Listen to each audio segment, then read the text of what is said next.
এই যে ব্রাজিলের প্রথম ম্যাচ পড়ছে কিন্তু ফজরের নামাজের সময়, ব্রাজিলের প্রথম ম্যাচ ফজরের নামাজের সময়। সারা বছর ফজরের নামাজে ওঠে না, কিন্তু দেখবেন এই দিন 3:30 থেকে কিন্তু বসে থাকবে, অথবা রাতে ঘুমাবেই না। তা আমার কথা হচ্ছে যে একটা খেলা যদি তোমাকে ফজরের নামাজের আগে জাগ্রত করতে পারে, ন্যাপ কেথা কম্বল সবকিছু থেকে তোমার পিঠটাকে আলাদা করতে পারে, কিন্তু মুয়াজ্জিনের শত শত আজান যদি 364 দিন, 65 দিন, 63 দিন, 62 দিনের এই প্রতিদিনের আজান যদি তোমাকে কি বিছানা থেকে আলাদা করতে না পারে, তাহলে আল্লাহর কাছে জবাবটা কি দিবা ভাই?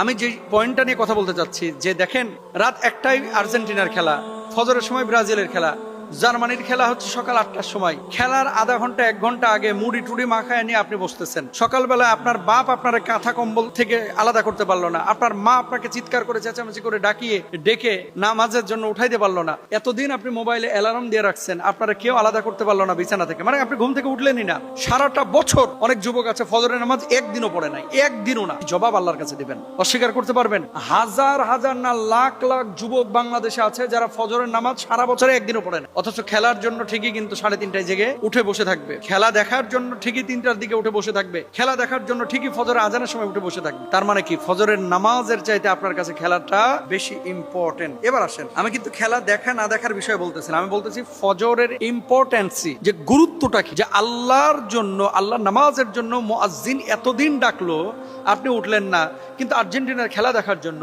আপনি ব্রাজিলের খেলা দেখার জন্য, জার্মানির খেলা দেখার জন্য আপনি কিন্তু ফজরের সময় ঠিকই উঠে যাচ্ছেন। তো কিয়ামতের ময়দানে যখন আল্লাহ জিজ্ঞেস করবে, বান্দারে শত শত আজান তোর কানের মধ্যে পৌঁছালো না, ফজরের নামাজ তুই আদায় করলি না, অথচ ফিফার সেই ফুটবল বিশ্বকাপে ঠিকই জেগে উঠে বসে থাকলি, এটার হিসাবটা আমাকে দিত, কি জবাব আপনি সেদিন, জবাবটা আপনি কি দিবেন? আমি বলতে চাচ্ছি যে সারা বছর ফজরের নামাজ আপনি আদায় করেন ভাই। হ্যাঁ, একটু বিনোদনের জন্য আপনি খেলা দেখছেন, আপনি সেটা দেখতে পারেন, আমি সরাসরি হারাম বলবো না, কারণ জুয়া তো আপনি খেলতেছেন না। তবে অশ্লীল কোনো কিছু থাকলে আপনি সেই খেলা দেখতে পারবেন। রাসূল আকরাম সাল্লাল্লাহু আলাইহি ওয়াসাল্লামকে আল্লাহ সুবহানাহু ওয়া তাআলা যেমন বলেছেন, আল্লাহর হাবিব সাল্লাল্লাহু আলাইহি ওয়াসাল্লাম তিনি বলছেন কি, মান সাল্লাল বারদাইনি দাখালাল জান্নাহ, যে ব্যক্তি 2 শীতল সময়ের সালাত আদায় করবে সেই ব্যক্তি জান্নাতে প্রবেশ করবে। সুবহানাল্লাহ। 2 শীতল সময় মানে হচ্ছে ফজরের নামাজ এবং আসরের নামাজ, যে ব্যক্তি আদায় করবে সে ব্যক্তি জান্নাতে যাবে। এরপরে দেখেন আল্লাহর হাবিব বলছেন, মান সাল্লা সুবহা ফাহুয়া ফি যিম্মাতিল্লাহি, যে ব্যক্তি ফজরের সালাত আদায় করে সে ব্যক্তি আল্লাহ সুবহানাহু ওয়া তাআলার জিম্মায় চলে যায়, মানে আল্লাহর বিশেষ জিম্মাদারিতে সে পড়ে যায়। সুবহানাল্লাহ। এরপরে বলছেন, রাকাতুল ফজরি খায়রুম মিনাদ দুনিয়া ওয়া মা ফিহা, ফজরের 2 রাকাত সুন্নাত, অর্থাৎ ফরজ নামাজের আগে যে 2 রাকাত সুন্নাত, এটা দুনিয়া এবং দুনিয়ার মধ্যে যা কিছু আছে তার চাইতে উত্তম। সুবহানাল্লাহ। এরপর আল্লাহর হাবিব সাল্লাল্লাহু আলাইহি ওয়াসাল্লাম আরো বলছেন, ফজরের জামাতে নামাজ পড়ার মহা পুরস্কারটা কি, যে ব্যক্তি ঈশার নামাজ জামাতে আদায় করে সে যেন অর্ধেক রাতে ইবাদত করলো, আর যে ব্যক্তি ফজরের নামাজ জামাতে আদায় করে সে যেন পুরো রাত ইবাদত করলো। সুবহানাল্লাহ।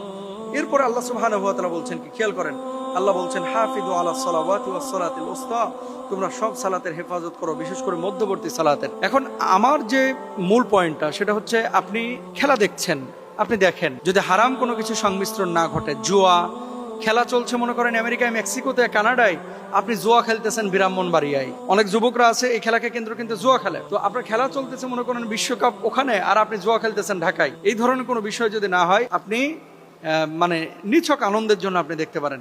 কিন্তু যে উৎসাহ উদ্দীপনা, 8 কিলোমিটার পতাকা অনেকে বানাচ্ছেন, তাই না? জমি বেচে পতাকা বানাইছে, এর চাইতে বড় ছাগল আছে আর কেউ? কি জবাব আল্লাহর কাছে দিবে? ইন্নাল মুবাদদিরিনা কানু ইখওয়ানাশ শায়াতিন। এই লোকের মতো পাগল কোন লোক কি দুনিয়ায় আছে যে 8 কিলোমিটার পতাকা, মানে কোথায় দেখলাম, নাটোরে না কোথায় পত্রিকায়, 8 কিলোমিটার পতাকা বানাইছে জমি বেচে। কাকা মেয়ের মনে হয় জার্মানি যাওয়ার শখ জাগছে, যে এম্বাসি থেকে তাকে প্রপোজ করে তারপরে নিয়ে যাবে জার্মানি। এগুলো নিছক অপচয়, এগুলো অপচয়, এগুলোর জন্য হিসাব দেওয়া লাগবে। ওয়ান মালিকি মিন আইনা ইকতাসাবা ওয়া ফিমা আনফাকা, হাদিসে আছে কোন পথে অর্থ উপার্জন করেছে আর এই পয়সাটা খরচ করেছে কোথায়। আল্লাহ যখন কিয়ামতের ময়দানে বলবে যে 8 কিলোমিটার পতাকা বানাইলি, কই মসজিদে 2-5টা ফ্যান তো দিতে পারতে, এই অপচয়ের হিসাবটা কি? এজন্য কাকাকে বলবো, বা যারা এই কাজগুলো করেছেন, এইসব অপচয় আপনারা কেউ করবেন না। আল্লাহ বুঝদান করুক, আমিন।